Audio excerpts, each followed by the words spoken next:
मित्रों, भाइयों और बहनों, आप सभी को हमारा प्रणाम।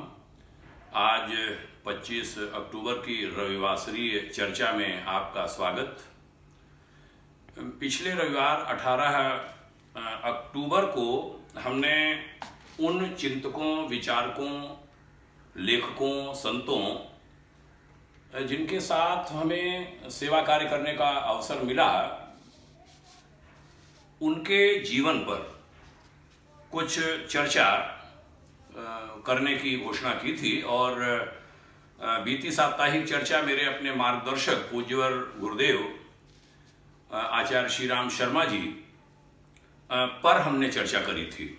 आज की वार्ता परमार्थ निकेतन ऋषिकेश के संस्थापक, जाने माने सन्यासी, संत श्रद्धेय श्री स्वामी शुकदेवानंद सरस्वती जी महाराज पर आधारित है। बीती शताब्दी में वर्ष 1941-42 में तीर्थनगरी ऋषिकेश में मां भागीरथी गंगा जी के पावन तट पर परमार्थ निकेतन आश्रम के नाम से एक धार्मिक संस्थान की स्थापना करने वाले पूज्य श्री स्वामी शुकदेवानंद सरस्वती जी महाराज का जन्म 19वीं शताब्दी के अंतिम दशक में उत्तर प्रदेश के फर्रुखाबाद जिले के मियाँगंज कस्बे में हुआ था। अब वह नगर कन्नौज जनपद का हिस्सा है। एक बड़ा दिलचस्प वाकया उनके जीवन का है। उत्तर प्रदेश के मैनपुरी जिले के ग्रामीण अंचल में गंगा किनारे मियाँगंज के 3 युवक गंगा दर्शन, गंगा प्रणाम को जाते हैं। वहां गए हुए थे। उन्हें एक लंबे कद के संत मिले। तीनों ने उन्हें प्रणाम किया। वे संत थे उन दिनों के जाने माने सन्यासी पूज्यवर स्वामी एक रसानंद सरस्वती जी महाराज। राजस्थान मूल के एक पालीवाल ब्राह्मण परिवार से निकलकर 19वीं सदी के प्रखर संत बने स्वामी एक रसानंद जी से वहीं तीनों ने गुरुदीक्षा का आग्रह किया और उन्होंने उन्हें गुरुदीक्षा दी। गुरुजी ने तीनों को गृहस्थी बसाने की भी प्रेरणा दी। बाद में तीनों की ही पत्नियों का देहांत हो गया। तब तीनों सन्यासी बने। एक स्वामी शुकदेवानंद सरस्वती जी, दूसरे स्वामी भजनानंद सरस्वती जी और तीसरे स्वामी नारदानंद सरस्वती जी। पहले 2 संतों ने अपना मुख्यालय पहले शाहजहांपुर को बनाया और फिर ऋषिकेश को, और तीसरे स्वामी नारदानंद जी महाराज ने तीर्थराज नैमिष यानी नैमिषारण्य को अपना सेवा केंद्र बनाया। मुझे याद है पूज्यवर स्वामी नारदानंद जी मेरे गांव आते थे। सीतापुर के नैमिष से हरदोई बाबा की नगरी में, प्रहलाद नगरी में उनका आगमन होता और वे मेरे पैतृक गांव ओदरा नेवलिया आते, जहां उनके कुछ वरिष्ठ शिष्य रहा करते थे। पूरे गांव की बड़ी अम्मा के नाम से जानी जाने वाली श्रीमती विजय कुमारी सिंह जी उनकी अनन्य शिष्या थीं। वहीं बचपन में हमने स्वामी नारदानंद जी को देखा था। मुझे ये भी याद है उन्होंने मेरी माँ से मुझे मांगा था, लेकिन हमने नैमिष जाने से इनकार कर दिया था। उस समय हम बालक रहे होंगे, बहुत कम आयु रही होगी, शायद 8-9 साल, 9-10 साल। खैर, बात चल रही है स्वामी शुकदेवानंद सरस्वती जी महाराज की। जब हम 2005 से लखनऊ से हरिद्वार जाने के बाद परिस्थितिवश 2012 में सेवार्थ ऋषिकेश गए, जहां उसके लगभग 1.5 साल पहले संस्थापक स्वामी जी महाराज की तीसरी चौथी पीढ़ी के सदस्य और वर्तमान अध्यक्ष श्रद्धेय स्वामी चिदानंद सरस्वती जी ने NBRI लखनऊ के निदेशक डॉक्टर P पुष्पांगदन और कुछ वरिष्ठ वैज्ञानिकों द्वारा मेरी प्रशंसा में कुछ कह दिए जाने के बाद एक संजीदगी भरी अभिव्यक्ति की थी स्वामी जी ने। बाद में गंगा किनारे हुई वही भाव अभिव्यक्ति मेरे हरिद्वार से ऋषिकेश जाने का कारण बनी। जो बात कभी स्वप्न में भी नहीं सोची जा सकती थी वह हुआ। कालांतर में बचपन की मेरे गांव की वो घटना याद आई, जब पता चला कि नैमिषारण्य वाले प्रख्यात स्वामी नारदानंद जी महाराज के गुरु भाई स्वामी शुकदेवानंद जी महाराज के आश्रम में मैं सेवार्थ पहुंचा हूं। वह बड़े अनूठे संत थे, एक तपस्वी महापुरुष। बड़े व्यवस्थित ढंग से कार्य करने वाले और सभी को अपने में आत्मसात कर लेने वाले सन्यासी संत। भारतवर्ष के अनेक बड़े बड़े लोग उनके शिष्य रहे। डॉक्टर जो प्रथम राष्ट्रपति भारत के, हमारे गृह मंत्री और कार्यवाहक प्रधानमंत्री गुलजारीलाल नंदा जी से लेकर अनेक लोग उनके शिष्य थे और बस विदेशियों का प्रवेश वह वर्जित रखते थे परमार्थ निकेतन में। उनका मत था कि वे भारतीय संस्कृति को खासी हानि पहुंचाते हैं। अच्छा, वो ब्रिटिश शासन का दौर भी था, सो विदेशी व्यक्तियों का प्रवेश ऋषिकेश के इस आश्रम में वर्जित था।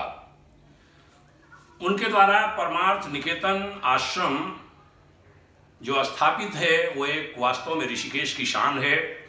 तब परमार्थ के अलावा शिवानंद आश्रम, स्वर्गाश्रम और गीता भवन वहाँ के मुख्य आश्रम थे। गीता आश्रम भी बाद में बना था, जो आज के ख्याति प्राप्त सन्यासी आचार्य महामंडलेश्वर श्रद्धेय श्री स्वामी अवधेशानंद गिरी जी महाराज के दादा गुरु श्रद्धेय श्री स्वामी वेद व्यासानंद जी महाराज के द्वारा स्थापित है। संयोग से वे भी स्वामी नारदानंद जी महाराज के शिष्य थे और नैमिषारण्य से ही ऋषिकेश पहुंचे थे। स्वामी शुकदेवानंद सरस्वती जी ने दैवी संपद मंडल का गठन किया था और श्रीमद् भगवद गीता के दैवी संपद सूत्रों पर उनकी समस्त शिक्षा दीक्षाएं आधारित थीं।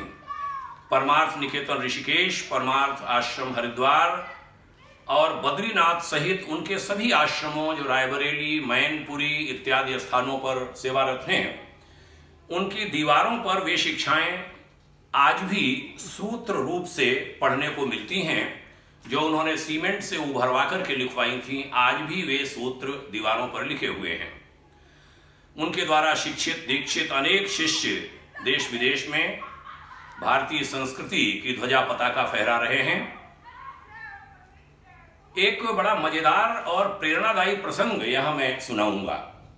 एक बार राष्ट्रपति डॉक्टर राजेंद्र प्रसाद जी परमार्थ निकेतन गए, वहां रात्रि प्रवास किया। प्रातःकाल 5 बजे होने वाली दैनिक प्रार्थना में वे पहुंच नहीं सके। उन दिनों स्वामी शुकदेवानंद जी महाराज ने प्रावधान कर रखा था कि आश्रम में रह रहा जो व्यक्ति प्रार्थना में नहीं आएगा उसे एक समय का भोजन नहीं मिलेगा। सो जब भोजन लगा तो स्वामी जी की थाली नहीं लगाई गई। महामहिम से भोजन प्रसाद ग्रहण करने का आग्रह करने पर उन्होंने कारण बताया। स्वामी जी ने कहा कि गलती मुझसे हुई है, कल संध्या काल आपको बताना हम भूल गए, सो उपवास मुझे रखना पड़ेगा। आप देश के प्रथम नागरिक हैं, आपका सम्मान भी हो जाएगा और मेरा प्रायश्चित भी हो जाएगा, नियम का पालन भी हो जाएगा। कहते हैं राष्ट्रपति जी इतने पछताए कि साथ बैठे एक संत उनके कारण भोजन नहीं कर सके, सो उन्होंने एक दिन का प्रवास और बढ़वाया। अगले दिन प्रार्थना में पहुंचे और उपवास रखकर संत के प्रति आदर व्यक्त किया। प्रार्थना में भी गए और उपवास भी रखा राष्ट्रपति जी ने। महामहिम ने वहां एक प्रार्थना आज भी गाई जाती है, सीताराम सीताराम सीताराम कहिए, जाही विधि राखे राम ताही विधि रहिए। इस प्रार्थना को दिल्ली आकर उन्होंने राष्ट्रपति भवन के अशोका हॉल में लिखवाया था और सीमेंट से उभरवाकर इस तरह से लिखवाया था कि आगे आने वाले समय में वे पंक्तियां वहां लंबे समय तक सुरक्षित रह सकें।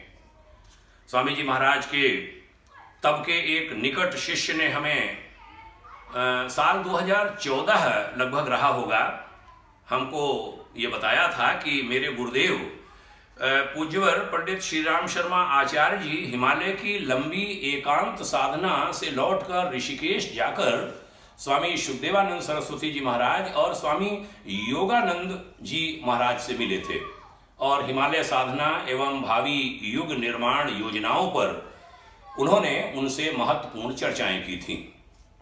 पूज्य स्वामी जी के बाल सखा और गुरु भाई श्रद्धेय स्वामी भजनानंद सरस्वती जी महाराज छाया की भांति उनके साथ सदा ही सन्निकट रहे। कालांतर में वे भी परमार्थ निकेतन के अध्यक्ष रहे। उनकी मित्रता इतनी प्रगाढ़ थी कि बाद में जब उन्होंने समाधि ली तब उनकी इच्छा अनुसार उनकी काया स्वामी शुकदेवानंद जी महाराज की समाधि को खोद कर साथ में रखी गई। दोनों भाई साथ साथ वहां सोए हुए हैं। वह स्थान परमार्थ निकेतन का ऋषिकेश का सर्वाधिक पूज्य स्थान है। वह भारतीय संत समिति के अध्यक्ष भी रहे, महामंडलेश्वर थे और संत जगत में बड़े सम्मानित व्यक्तित्व थे। वर्तमान में परमार्थ ट्रस्ट के अध्यक्ष वयोवृद्ध सन्यासी श्रद्धेय श्री स्वामी असंगानंद सरस्वती जी महाराज ने मुझे बताया था, एक बार गंगा मां बाढ़ पर थी, जल बहुत बढ़ा हुआ था, लगता था गंगा जल आश्रम में घुस पड़ेगा। आश्रमवासी बड़े भयभीत थे। सुबह 6 बजे एक दिवस अचानक स्वामी शुकदेवानंद जी महाराज आश्रम में आ गए। वे बाहर के प्रवास पर थे, दूसरे राज्यों के, और उसे रोककर बिना किसी सूचना के अचानक आ गए थे। उन्होंने सवेरे सवेरे गंगा आरती का आयोजन कराया, मां से कुछ प्रार्थना की और देखते देखते गंगा जी का जल स्तर घटा और घटता चला गया। बड़े महाराज श्री ने मुझसे कहा था कि गुरुदेव चमत्कार में विश्वास नहीं रखते थे, लेकिन वो चमत्कार हम सब ने खुली आंखों से देखा था। स्वामी शुकदेवानंद जी महाराज विशाल व्यक्तित्व के धनी संत थे। उसे कुछ शब्दों में समेट पाना बड़ा दुष्कर कार्य है। उनके द्वारा स्थापित आश्रम में हम लगभग 4.25 बरस रहे, वहां सेवा की। मेरी 2 बेटियों के विवाह वहीं पर हुए। हमने वर्तमान आश्रमाध्यक्ष श्रद्धेय स्वामी जी को पत्र लिखकर पिछले दिनों साधुवाद दिया था इसके लिए, जो मेरी ऋषिकेश की सेवा का हेतु बने थे। परिस्थितिवश स्वामी शुकदेवानंद जी महाराज का जीवन बड़ा पारदर्शी था, निष्कलंक था। उनके जीवन पर मैंने एक अच्छी सी पुस्तक लिखी थी, लगभग 200 से ज़्यादा पृष्ठों की। वो छपती उसके पहले ही मेरा प्रवास कुछ कारणों से दिल्ली हो गया था, मेरी अपनी इच्छा से, स्वेच्छा से। वह पुस्तक प्रकाशित नहीं हो पाई थी, इसका मुझे खेद है। ऐसे महापुरुष के विराट व्यक्तित्व से राष्ट्र को, भारत के वर्तमान धर्मतंत्र को, अध्यात्म जगत को परिचित कराया जाना चाहिए। आज की संत पीढ़ी उनके जैसे महापुरुषों से शिक्षण ले सके, यह आज की बहुत बड़ी जरूरत है। आज की चर्चा संपन्न करते हुए मैं प्रार्थना करना चाहूंगा कि प्रभु करे स्वामी श्री शुकदेवानंद सरस्वती जी महाराज और उनके जैसे उनके तत्कालीन जो संत महापुरुष रहे, उनके ज्ञान का, उनके तप का प्रकाश प्रभाव सदियों तक भारत भूमि पर बना रहे। मां गंगा वहां के संदेशों को, उनके संदेशों को 2525 किलोमीटर के अपने प्रवाह क्षेत्र में, अपनी यात्रा में सब तक पहुंचाती रहें। प्रार्थना है कि हमारा परमार्थ परिवार ऐसे कार्य करता रहे जिनसे भारत और भारतीय संस्कृति का सिर गर्व से ऊंचा हो। परमार्थ निकेतन में मिले स्नेह, सभी से मिले सहयोग के प्रति आभारी हूं, जहां हमने 21 फरवरी 2012 से 31 सितंबर 2016 तक सेवाएं दी। नमन है माता गंगा को, जहां की गंगा आरती में नित्य प्रति सायंकाल देश दुनिया के लोग एकत्रित होते हैं और पर्यावरण संरक्षण, गंगा संरक्षण, नदी संरक्षण, नदी स्वच्छता आदि के संकल्प लेते हैं। हरिद्वार की गंगा आरती में भी वे संकल्प अब कराए जाने लगे हैं। हम स्वयं वहां पर कुछ देर बोला करते थे, लगभग 6 मिनट का एक हमारी वार्ता का पैकेज हुआ करता था। आज के आश्रमाध्यक्ष श्रद्धेय स्वामी जी भी वहां ढेर सारी प्रेरणाएं देते रहे हैं। हमने हर की पैड़ी हरिद्वार की गंगा आरती में भी वैसे संकल्प कराने का आग्रह कभी तब के गंगा सभा के अध्यक्ष श्रद्धेय शर्मा जी से किया था। और वह संकल्प अब प्रतिदिन गंगा आरती में वहां कराए जाते हैं। माता गंगा को शत शत नमन, देवात्मा हिमालय को शत शत नमन, ऐसे परमार्थ निकेतन आश्रम की भूमि को कोटशः नमन, जहां से 3 किलोमीटर की दूरी पर पीछे की ओर गंगा मां अपने पिता देवात्मा हिमालय की गोदी से उतरकर मैदानी क्षेत्र में आती हैं और हरिद्वार की ओर प्रवाहित होना, बहना आरंभ करती हैं। ऐसे परमार्थ निकेतन और उस अंचल को, स्वर्गाश्रम को नमन है, जो पौड़ी गढ़वाल जिले के स्वर्गाश्रम अंचल में पड़ता है। और परमार्थ निकेतन की उस भूमि को नमन, जहां लंबे समय तक स्वामी शुभदेवानंद सरस्वती जी महाराज, स्वामी भजनानंद जी महाराज जैसे संत रहे, जहां स्वामी नारदानंद जी महाराज जैसे परम आदरणीय, परम श्रद्धेय संतों का भी आगमन होता रहा और देश विश्व के जाने माने धार्मिक और अन्य सामाजिक पुरुष वहां पहुंचा करते हैं। ऐसी भूमि को पुनः प्रणाम करता हूं। आज की वार्ता का समापन आप सबको पुनः ध्यान से सुनने के लिए साधुवाद देते हुए सभी को प्रणाम। जय हिंद। ओम शांति।